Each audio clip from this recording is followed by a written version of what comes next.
carcereiro não se preocupava com nada do que estava a cargo de José, porque o Senhor estava com José e lhe concedia bom êxito em tudo que realizava. Oremos. Deus querido, nos ensina nessa noite, para a glória do Teu nome, Senhor, que haja edificação na ministração da Tua palavra, que a Tua palavra, Senhor, e somente a Tua palavra, produza os efeitos, ó Pai, que Te lhe apraz. Ó Deus bendito, nós reconhecemos, ó Pai, que dependemos de Ti. Reconhecemos, ó Pai, que a Tua palavra é viva e eficaz, que ela penetre, Senhor, da glória, até a divisão da alma e do Espírito, e sejamos, ó Pai, tocados por essa palavra, em nome de Jesus. Amém. Os irmãos podem sentar. Eu intitulei essa mensagem a princípio, né, a fórmula do sucesso de José. Mas, na verdade, à medida que eu desenvolvi a mensagem, eu percebi que a palavra, a mensagem falava mais sobre como ser feliz. Segredos de felicidade, segredos bíblicos, né? Conceitos bíblicos de felicidade. E aí, na vida de José, nós começamos a escolher alguns pontos da vida dele que nos deram lições importantes de como nós devemos nos conduzir, nos comportar como servos de Deus. Toda a mensagem iria por água abaixo, né, a fórmula do sucesso de José apenas com esse único versículo. Dispensaria qualquer outra explicação, qualquer outro argumento, qualquer outra palavra, qualquer outra pesquisa sobre a vida de José. José tinha sucesso simplesmente porque o Senhor estava com ele. O resto é resto.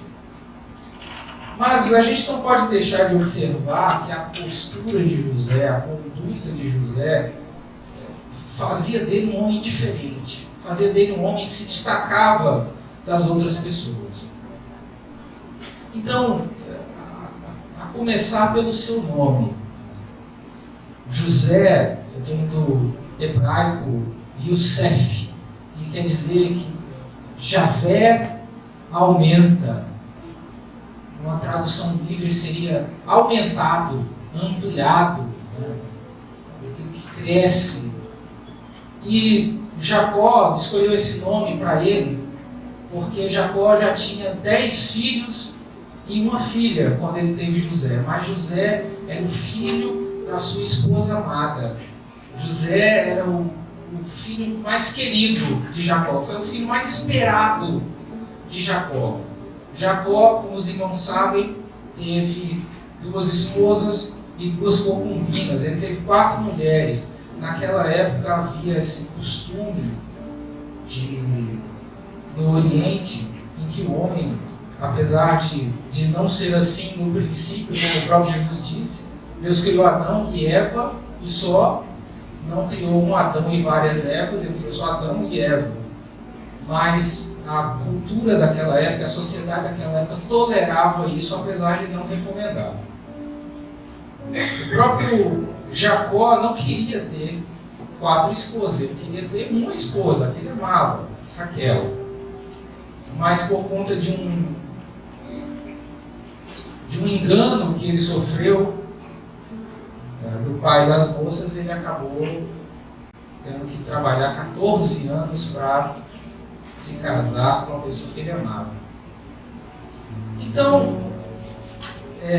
quando José nasceu, Jacó já tinha 10 filhos e uma filha, Diná. Então, Jacó escolheu muito bem o nome desse filho amado. Ele disse: eu já tenho 10 filhos, mas o Senhor ainda assim me aumentou a quantidade de filhos. O Senhor tem me feito crescer. E aí ele escolheu esse nome, né? Aumentado, ou Jeová aumenta, Yahvé aumenta, Yahvé amplia. E aí daí foi dado esse nome para José, né? Yosef, que quer dizer aumentado, Jeová aumenta. E a vida de José, pelo menos no seu início, não mostrava nada disso. A vida dele não tinha nada a ver com o nome dele. A vida dele não era uma vida, durante boa parte da sua vida, não foi uma vida próspera. Ele passou muitos anos da sua vida sendo escravo, sendo presidiário. E os irmãos conhecem a história, nós logo em seguida vamos passar por alguns pontos difíceis da vida de José. Mas nós aprendemos algumas lições com José. Nós não vamos seguir a ordem cronológica dos fatos na vida de José.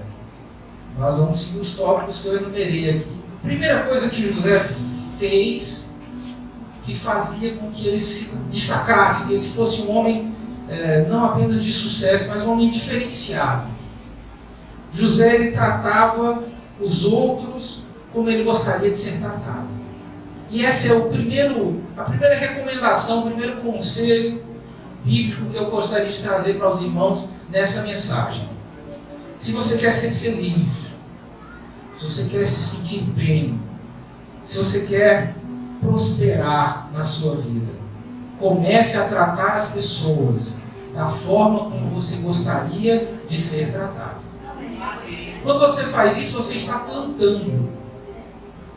E quem planta, colhe.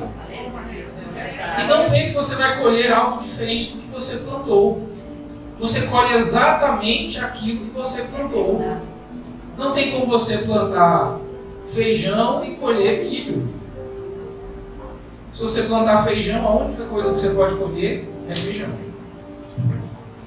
E geralmente você colhe uma quantidade maior do que você plantou. Você planta um caroço de feijão, ele vira um pé de feijão que dá vários caroços de feijão. Então trate as pessoas como você gostaria de ser tratado. Esse era um dos segredos que José tinha na sua vida, na sua índole, no seu caráter, na sua personalidade.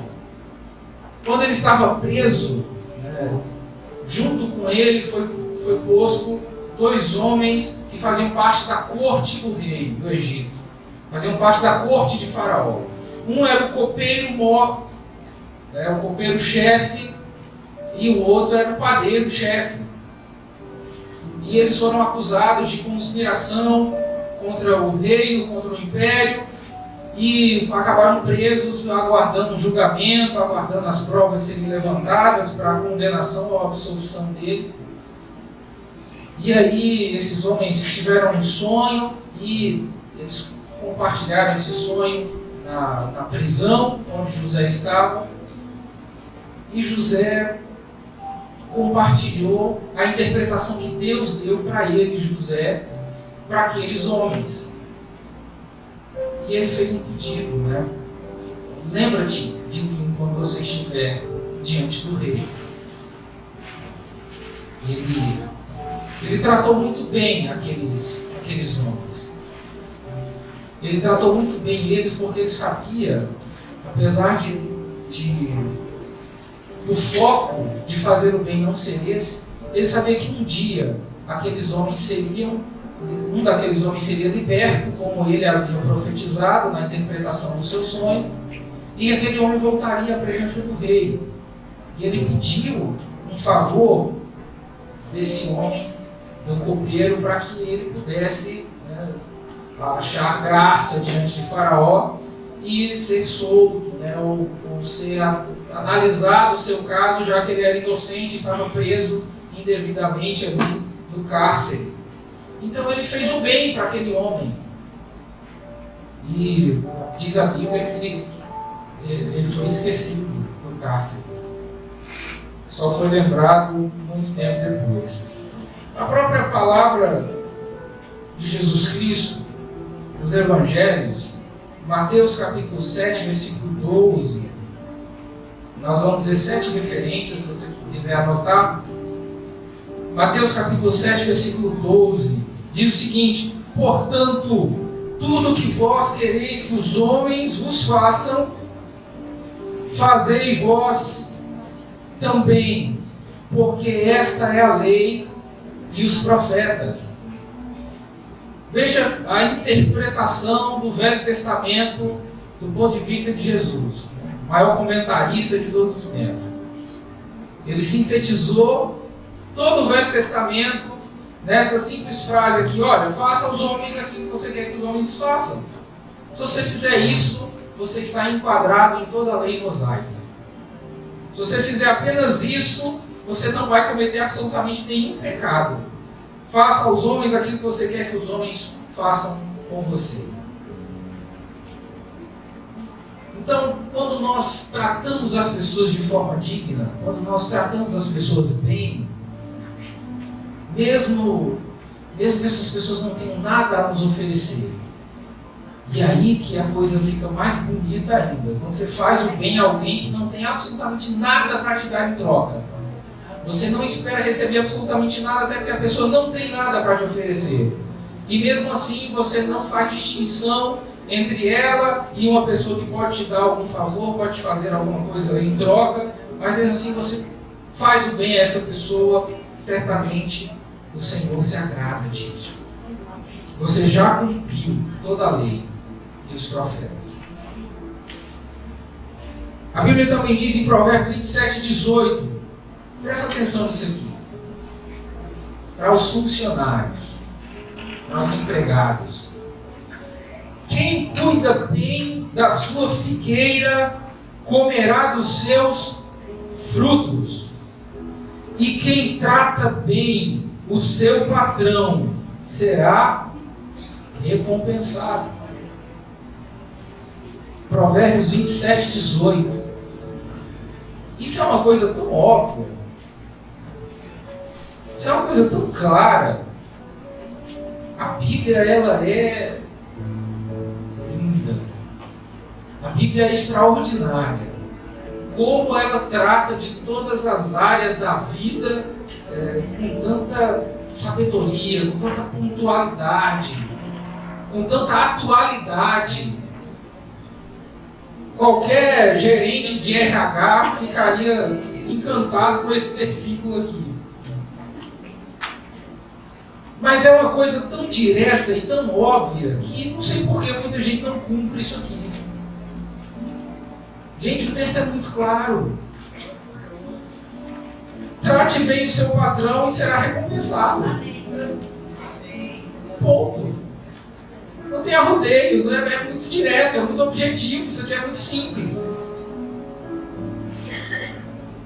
Você não pode sabotar a sua própria empresa.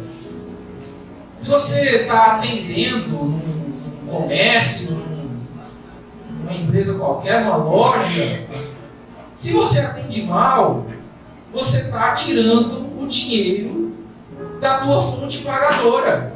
Isso não é inteligente. Porque se o seu patrão deixar de receber, você vai ser demitido. É óbvio isso. E nós constantemente, à medida que consumimos os bens e os serviços desse mundo afora, nós constantemente nos deparamos com pessoas que estão atendendo muito mal. Estão trabalhando muito mal. Estão prestando um serviço muito mal. E aí, fazendo isso, ela está dando um tiro no próprio pé. Porque se a empresa não se sustenta, se ela não dá lucro, as pessoas são demitidas. E pode ter certeza que a demissão vai começar por aqueles que são mais incompetentes, mais malcriados, mais rebeldes, menos dedicados, menos esforçados, e por aí vai. O texto é muito de quem cuida bem da sua figueira comerá de seus frutos. Se você não cuida bem do seu trabalho, você não vai aproveitar do fruto que ele vai trazer para você. Então, primeiro conselho bíblico para viver bem, para ser feliz, para ter sucesso: trate as pessoas como você gostaria de ser tratado. Quando você chega num estabelecimento e você é mal atendido, você não gosta. Aí quando alguém chega do seu estabelecimento e você atende mal essa pessoa, certamente ela também não gosta. E o que está acontecendo? Você está plantando e você vai colher. Não tem como não colher. Segunda coisa, segundo conselho, são apenas 4. Nós vamos dividir esses 40 minutos de mensagem. Comunique com clareza. Seja claro. Diz um ditado, né, que o combinado não sai caro. O combinado não sai caro. Então seja claro ao comunicar as coisas. Seja transparente quando couber, a objetividade, a transparência. José, quando foi interrogado por Faraó, foi levado até Faraó para interpretar o sonho dele, ele deu muitos detalhes de todo o procedimento, de toda a questão da operacionalização, da logística do Egito. Que coisa bonita eu falei agora. Então, ele poderia guardar aquele segredo ali para ele, mas guardar aquele segredo para ele levaria ele e toda a nação e a sua família e boa parte do mundo daquela época para o fundo do poço. Então ele compartilhou com o Faraó todos os detalhes do que era necessário fazer para que a nação fosse salva da calamidade que estava por vir 7 anos depois daqueles dias. E isso resultou na salvação dele, José, de todo o Egito, da própria família dele que comprava no Egito para se alimentar e de uma quantidade de pessoas que a gente não tem nem como calcular, foram abençoadas e alcançadas porque José teve visão. José teve uma visão, compartilhou essa visão com a pessoa certa, de forma clara, de forma objetiva, e isso resultou no sucesso da vida dele, na salvação de boa parte do mundo daquela época. Ele fez a diferença. José fez a diferença através do comportamento dele, através da postura que ele tinha.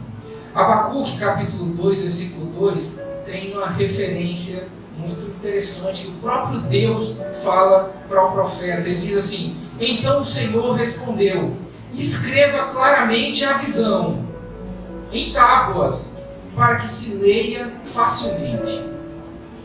Talvez essa foi a primeira versão do banner, do outdoor. A visão que o profeta recebeu de Deus precisava ser comunicada com clareza, precisava ser comunicada de forma direta, de forma inteligível por qualquer pessoa que passasse, o interesse de Deus, que aquilo fosse claro, que fosse visível à distância. Então José seguiu esse modelo bíblico de como ter sucesso, ser claro, ser objetivo, ser direto. O terceiro conselho que a Bíblia nos dá, dos 4 que nós vamos ler hoje, é que tudo tem um preço.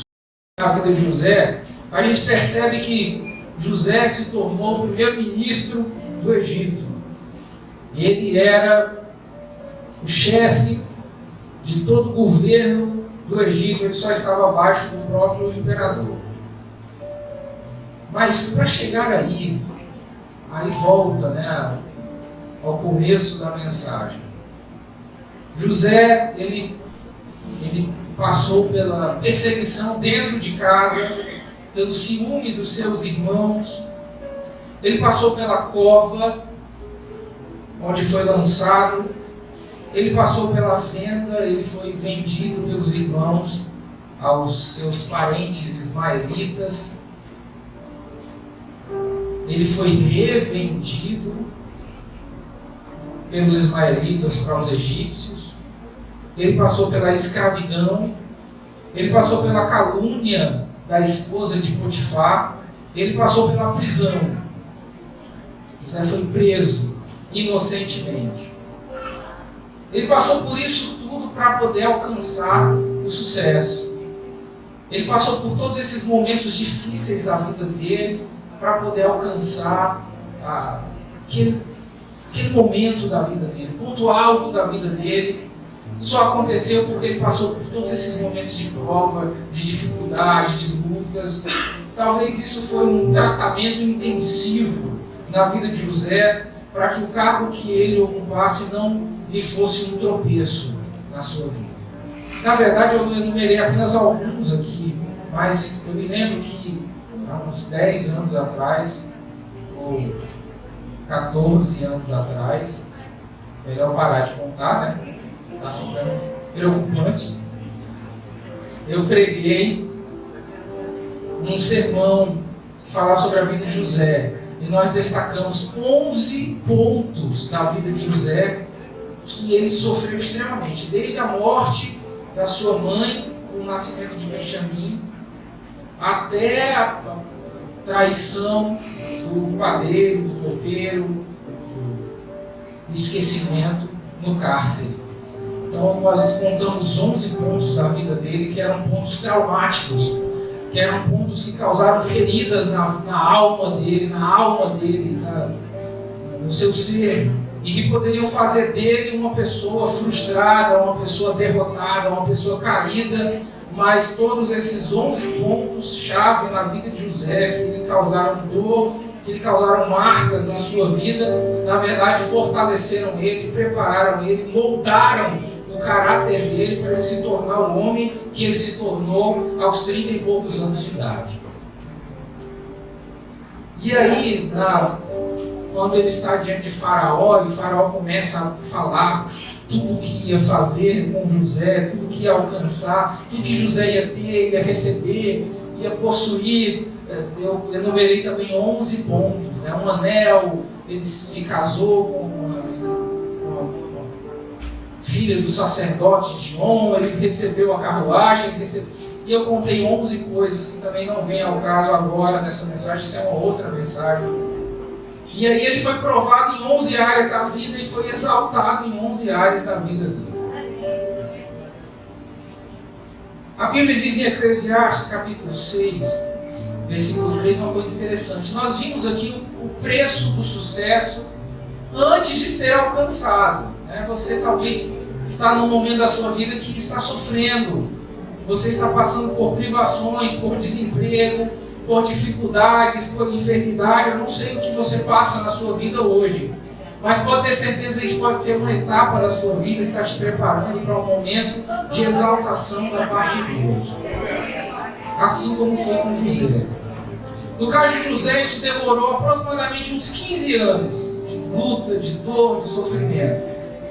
Mas, como diz o versículo que nós lemos, o Senhor estava com José. Amém. O escritor do Gênesis, Moisés, ele repete isso em 4 vezes, 4 locais da Bíblia. O Senhor estava com José.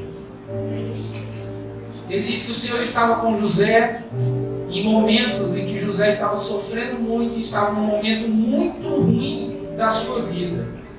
Nesse ponto aqui, que nós lemos no capítulo 39, José estava preso. Agora se coloca no lugar de José. Agora, vocês mulheres, imaginem-se dentro do bom pastor. Agora, hoje, imagine se você estivesse dentro de uma cela do bom pastor hoje. E vocês, irmãos, imagine se vocês estivessem em uma cela no Aníbal Bruno agora.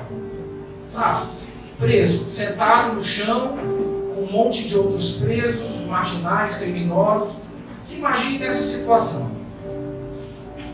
Aí chega alguém para você e diz: o Senhor está contigo.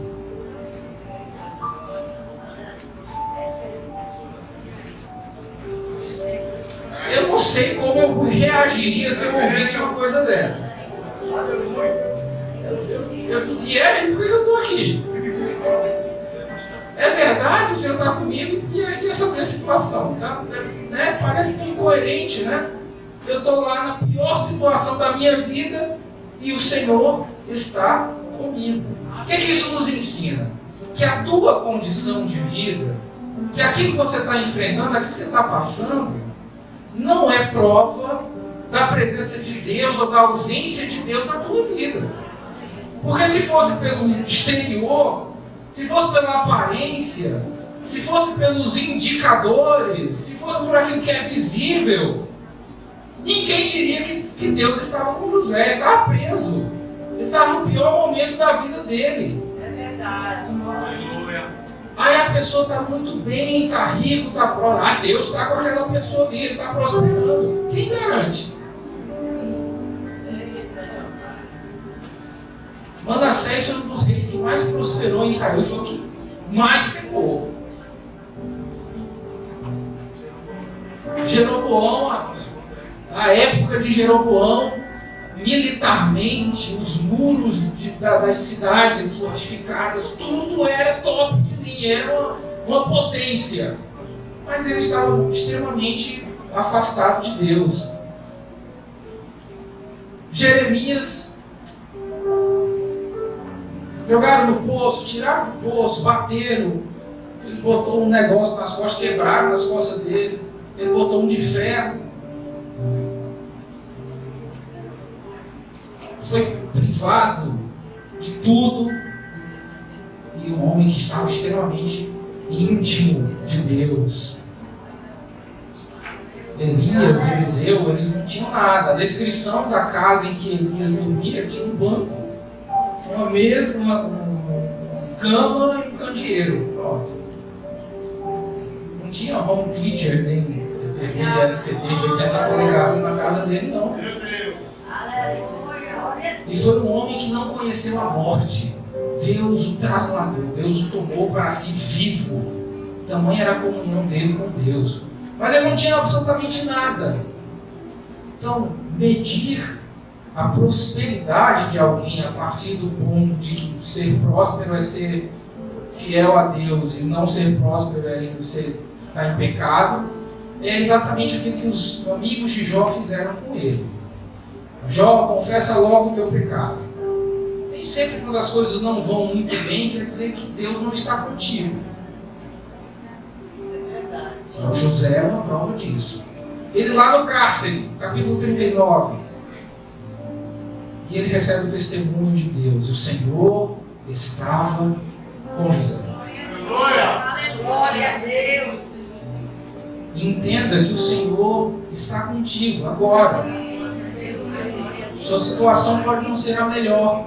Sua situação pode não ser aquela que você desejava que fosse.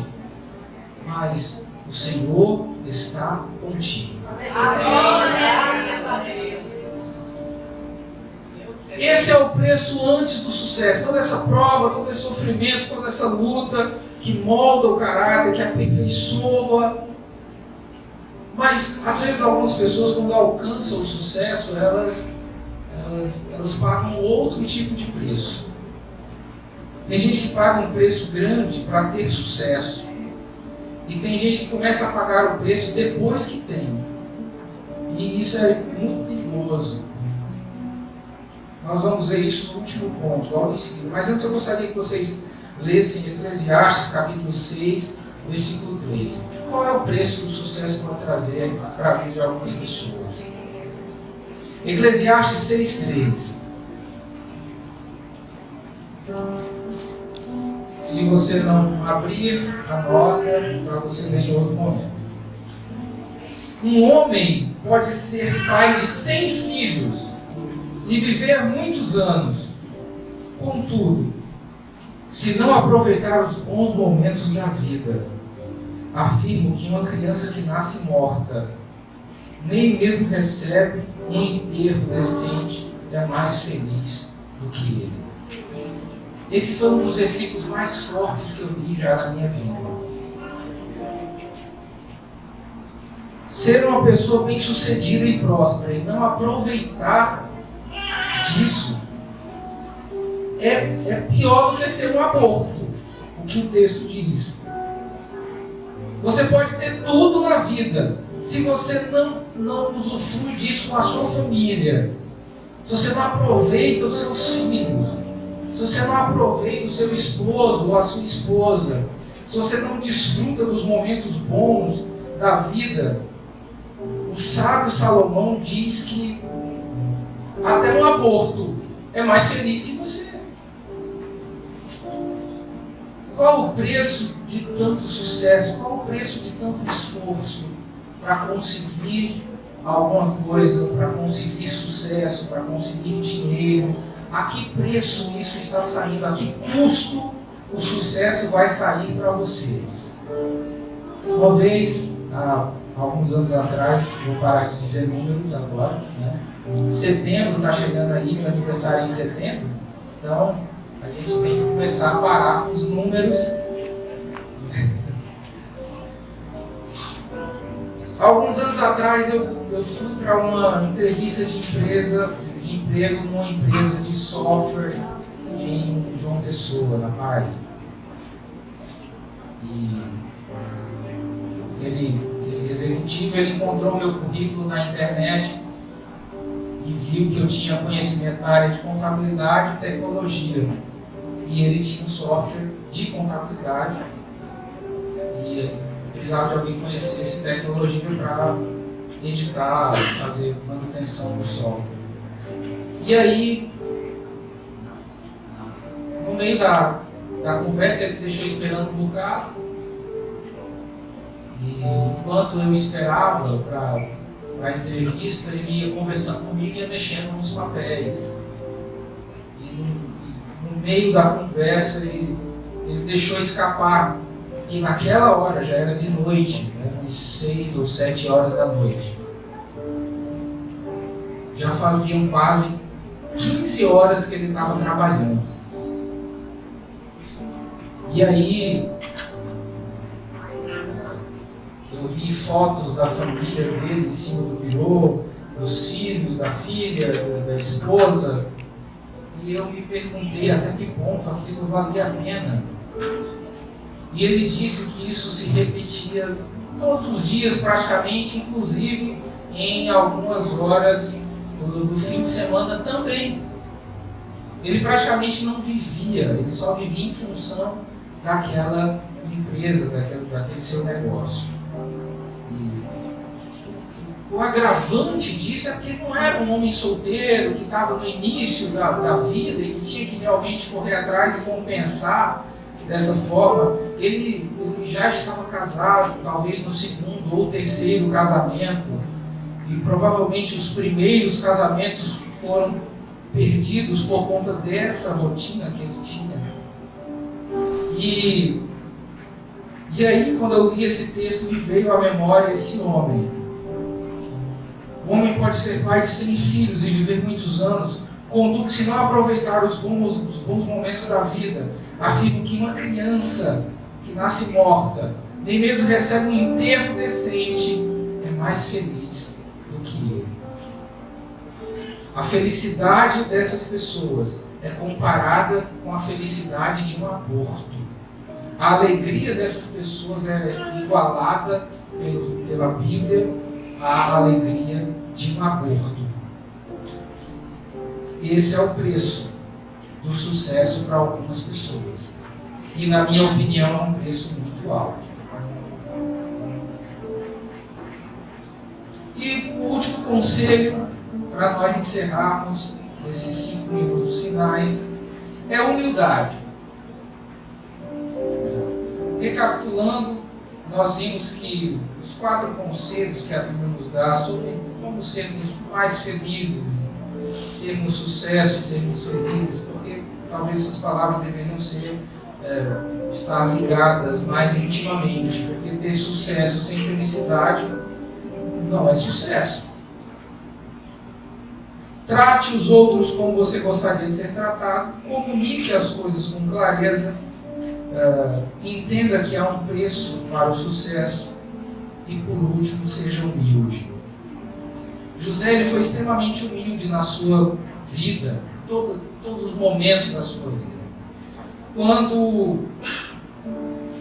Quando ele estava no poder e revelou aos seus irmãos quem ele era no Egito, os irmãos dele, a Bíblia diz em 2 momentos, os irmãos dele ficaram com muito medo da vingança de José, porque José tinha poder nas mãos para executar todos os irmãos dele, todos aqueles que venderam ele, todos aqueles que jogaram ele no poço, todos aqueles que se aproveitaram da sua fraqueza para explorar, para humilhar, Ele tinha nas mãos a chance de se vingar dos irmãos dele, mas ele foi humilde. Ele disse: Deus permitiu que a vossa maldade se tornasse em bênção para mim. E aí os irmãos dele, depois desse discurso, eles aceitaram, confiaram em José. Mas aí quando Jacó morreu, eles disseram de novo: pronto, agora que papai morreu, talvez ele não fez alguma coisa porque nosso pai estava vivo e ele não queria contrariar nosso pai. Mas agora que nosso pai morreu, certamente ele vai se vingar de nós. E mais uma vez sentiram medo de José, e José mais uma vez explicou, porque José era crente. José era crente de verdade, independente da circunstância. Porque tem gente que pode, se tivesse a oportunidade, mas graças a Deus, Deus não dá a oportunidade. Que mostra que realmente nascemos de novo, somos novas criaturas. É quando se tem a oportunidade de fazer o mal e não se faz. Quando se pode fazer o mal, está com a faca e o queijo na mão e não faz. Isso se chama renúncia. Deuteronômio 8,17 diz o seguinte: não digas no teu coração, a minha força e a fortaleza de meu braço me adquiriram este poder. Antes te lembrarás do Senhor teu Deus, que é o que te dá força para adquirir esse poder, para confirmar o seu conserto que jurou a teus pais, como se vê nesse dia. Esse versículo fala de humildade, de reconhecer que é o Senhor que dá força, que é dele que vem todas as coisas. A partir do momento que a pessoa começa a imaginar que ela é responsável por qualquer coisa, que ela é responsável pelo crescimento da empresa, que ela é responsável pelo bom andamento do processo A ou do processo B, ou de qualquer outra coisa em que ela esteja envolvida, e que se ela não estiver, a coisa não anda. Se você pensa assim na sua empresa, tem alguma coisa errada. Não digas no teu coração, a minha força e a fortaleza do meu braço me adquiriram esse poder. Antes te lembrarás do Senhor teu Deus, que é que te dá força para adquirir esse poder. Então, reconhecer de Deus em todas as coisas era exatamente o que José fazia. Até os momentos difíceis que foram criados pelos irmãos dele, ele disse: isso também veio do Senhor. A cova veio do Senhor. A venda veio do Senhor. A escravidão veio do Senhor. A calúnia da esposa de Potifar veio do Senhor. Em cada um desses momentos, a Bíblia diz: o Senhor estava com José. O Senhor estava com José. Na escravidão na casa de Potifar, o Senhor estava com José. Na prisão, o Senhor estava com José. Reconhecer o senhorio de Deus na nossa vida é o maior sinal de humildade que nós podemos dar. Não é discurso. Não é ficar falando aqui: eu sou nada, eu sou um coitadinho, eu sou o menor da casa de Jessé. Quem usa essa expressão, usa talvez de má fé, porque o menor da casa de Jessé foi quem se tornou rei. Então você está meio que contradizendo aí na sua fala. Eu quero ser o menor da casa de Jessé, porque foi o menor da casa de Jessé que virou rei. Então a gente tem essa falsa modéstia na boca dos irmãos. Eu sou o menor, eu não sei de nada, eu sou pequeno, eu não sei pregar, eu não sei falar, eu não sei cantar, eu não sei. E isso às vezes é meramente discurso, é só da boca para fora. Interiormente, ele acha que ele é quem faz, ele é quem acontece, ele é quem manda, ele é quem controla, e tudo. Sendo que o Senhor manda nós reconhecermos que do Senhor vem a força. Do Senhor vem a força. José reconheceu isso e por isso ele era um homem diferente dos outros homens da sua época. Por isso ele é um homem que fez a diferença na sua época. Que o Senhor nos abençoe e nos dê força para vivermos a palavra do Evangelho tal como ele é. Que o Senhor nos abençoe. Muito obrigado, Senhor, pela Tua palavra, por esses momentos que passamos na Sua presença. Continua, Pai, abençoando o Teu servo, o pastor Júnior, abençoa a Tua palavra. Continua, Deus, abençoando os seus obreiros. Cada irmão que aqui estão vai abençoando o Senhor. Senhor amado, vai abençoando a irmã Adejane, toda a sua família.